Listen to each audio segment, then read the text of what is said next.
Hello, kids. Coming at you live from the floor of my kitchen, and I'm doing that on purpose. Everything I do makes sense. Remember that. I am going to go through one of our sample problems. We're going to see what's inside the. Oh, look at that. You guys had a question about the amount of force on hinges based on the weight of a door. It was written to be a dormitory door, but I'm going to use a cabinet as the example just because it's nice, isn't it? What I want you to be able to do for the question about the forces that these hinges are exerting on the door is visualize what gravity is doing to those hinges, okay? I put that arrow there because this is the center mass of the door. That is where gravity is pulling, obviously listening to my favorite band, all right? Now, what I want you to be able to visualize is what is this gravitational force doing to that hinge, and what is that gravitational force doing to that hinge? What's it doing? The way you visualize that is ask yourself, okay, what would happen if I disconnect that top hinge? What would the door do? And I think it's pretty easy to visualize if this force is pulling down and I remove that hinge, that the top of the door is going to end up falling outward, isn't it? I'm going to leave the bottom hinge intact. Just disconnect the top hinge. This door is going to go outwards towards me, isn't it? So if it would fall outwards this way out of the wall without the hinge being there, then the hinge must be preventing it from falling outwards. So the hinge must be pulling it inwards. And in fact, it is pulling it inwards. It's doing one of those, isn't it? Here, let me use this arrow. I like that one better. You can see that, can't you? That hinge is pulling it inwards, isn't it?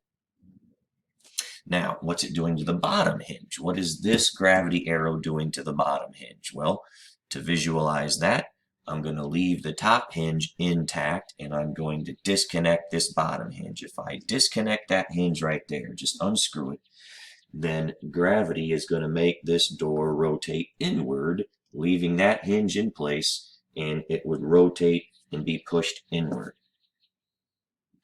Okay? If it's not doing that, then gosh, this hinge must be pushing outwards. It's preventing the door from going in. Okay? So the bottom hinge is pushing out, the top hinge is pulling in. Okay? These are the only three arrows acting on that door right there. Any given door, unless there's a third hinge, but that's it. There's only three forces acting on that door. So to figure out what those two hinge forces are, you pick one, it doesn't matter, and sum the torques, okay? If I sum the forces in the y, it's easy. It's just that one. And then the two upward forces of the hinge. And you could get the two upward components. If I sum the forces in the x, you're kind of screwed because you don't know that one and you don't know that one. There's two unknowns. So what I'm going to do is not use the forces in the x or the y. This is a torque chapter, so I'm going to sum the torques, okay?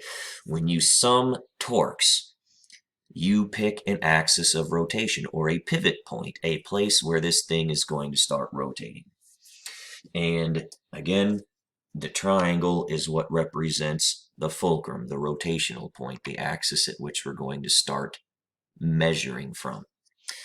And it doesn't matter. You can put this triangle anywhere you want to sum torques. But when you do choose this, be nice to yourself. Put it in a place that will eliminate one of the things you don't know. All right? You know this arrow, it was given. You don't know that one, and you don't know that one. So if I'm going to put this triangle somewhere, I ain't going to put it there. I certainly could put it there, and I certainly could put it there. What I will do is pick, and it doesn't matter, top or bottom, hinge. Sum the torques around either the top or the bottom hinge. It doesn't matter. Since I'm up here, I'll put the triangle right there. All right, so I am now going to sum the torques around the top hinge. If I sum the torques around the top hinge, that has the effect of killing that arrow. That arrow no longer matters. It's gone because it was 0 meters away from the triangle. If it's a distance of 0, then when you calculate the torque, it's a force times a radius. If the radius is 0, it doesn't matter what the force is. That torque drops to 0. So what I'm going to do is I'm going to sum the torques around here, and there are only 2. There's the torque that this hinge is applying that way, and there's the torque that gravity is applying that way. All right? Now remember, when you calculate torque, what you need to know is a force and a radius, and those two have to be perpendicular to each other. Right? Huh? Perpendicular. They have to be at right angles to one another. So, since gravity is pointing in the y, I need to know a distance in the x that is from that triangle. And that's pretty easy. In the question, the door was given as 1 meter wide. So if the door is 1 meter wide, this arrow is half a meter away perpendicularly. I don't care about that distance. I certainly don't care about this distance because this is parallel to that arrow, isn't it? I only care about the perpendicular distance, the distance that triangle is from this arrow in an axis. So there's my R perpendicular. It's a half a meter. This bottom hinge then, I need to figure out the perpendicular distance that this hinge is from that triangle, that this force is. Since the force is in the x, perpendicular to the x is the y. So I want to know what distance those two hinges are apart from each other. And the information in the problem said the door is 2.5 meters big or tall. And each of these hinges is 1/4 of a meter from the top and then the bottom.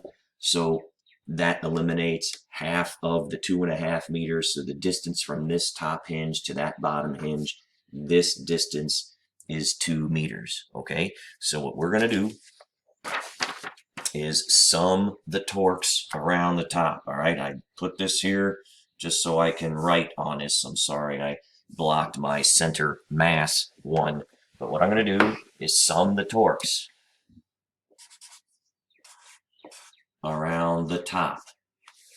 All right, I'm summing torques around the top hinge. Okay, and it will equal 0 because this door isn't moving. It will be the torque that gravity is applying. Remember, gravity around this top hinge is making the door want to rotate. That's counterclockwise, isn't it? So that's going to be positive. It will be the torque due to gravity. That's positive. This torque then is making this door want to rotate clockwise, isn't it? Around that, this force makes this door want to rotate clockwise. So I will subtract the torque due to the bottom hinge. Okay? So now I just got to put numbers in. I'll move them over. The torque due to the bottom. So the torque on the bottom equals the torque due to gravity. So the torque on that bottom hinge, or coming at you from that bottom hinge, is the force of the bottom hinge times the radius that that bottom hinge is from the top hinge.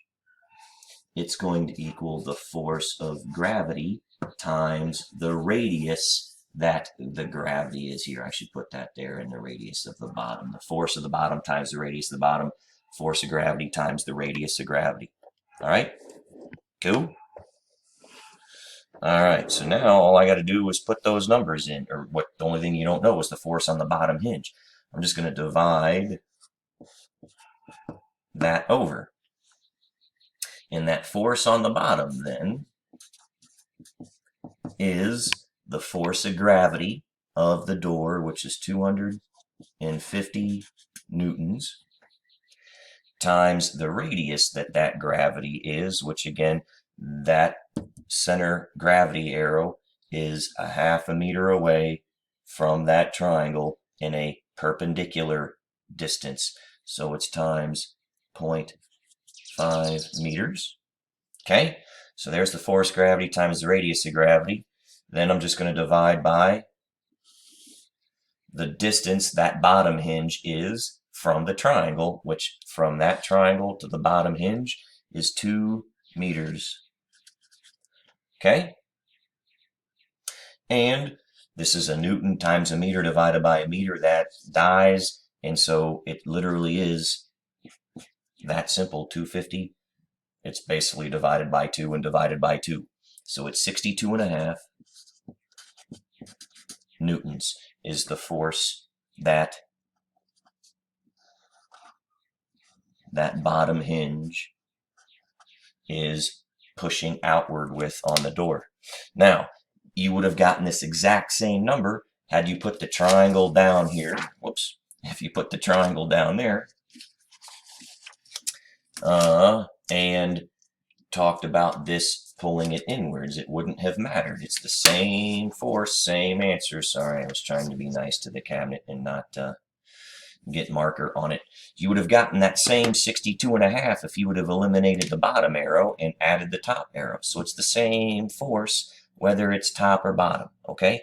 That amount of force stays the same whether it's top or bottom. So please be able to visualize torques, okay? What those torques do to different locations. And another one I'll show you just real quick to set up while I'm here is if that's a ladder, sum the forces there where that's the floor, this could be a wall, okay? Sum the torques right there. Always go right there for a ladder. This is the center mass of the ladder. So that arrow is straight down. So the perpendicular distance this is from that is this distance right here. You need to get that distance to get that.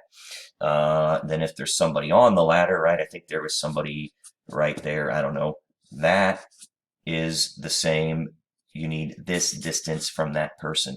Then it also said up here, this force up here, it said it is a frictionless wall. That's fine.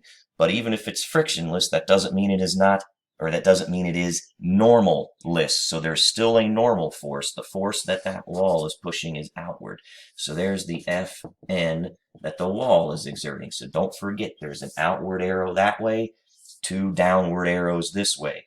These 2 arrows are making the ladder want to rotate counterclockwise. This arrow makes the ladder want to rotate clockwise, okay? And the question, it says, hey, will it slip or not? See what that torque is, see what those torques are, and if one of them's bigger than the other one, it's going to rotate. If they add up to nothing, it won't.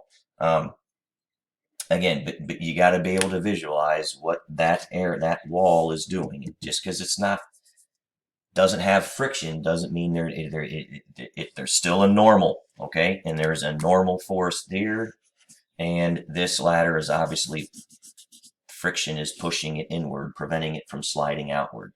So all those arrows there's 1, 2, 3, 4, 5. There's 5 arrows. That's how many arrows you 5 on a ladder problem. That's if somebody's on the ladder. If no one's on it, then you wouldn't have that arrow right there, okay? But please remember, you got to be able to visualize torques, what those forces do. Now, you can't just memorize how to do these, all right? That's why I'm not, that's why it's something you just got to apply what we're learning. You got to look at these situations and say, oh, that force is this way, that force is that way. It's making it rotate C or making it rotate CC, W, it doesn't matter. You got to just keep fighting with it, all right? And there's plenty of sample problems that I did. The torque by the fireplace is a great video. Keep going through this one again and just visualize forces, radiuses, they got to be perpendicular to each other, and then if you're clockwise or counterclockwise. But hey, I love physics in the kitchen. We're serving it up, baby.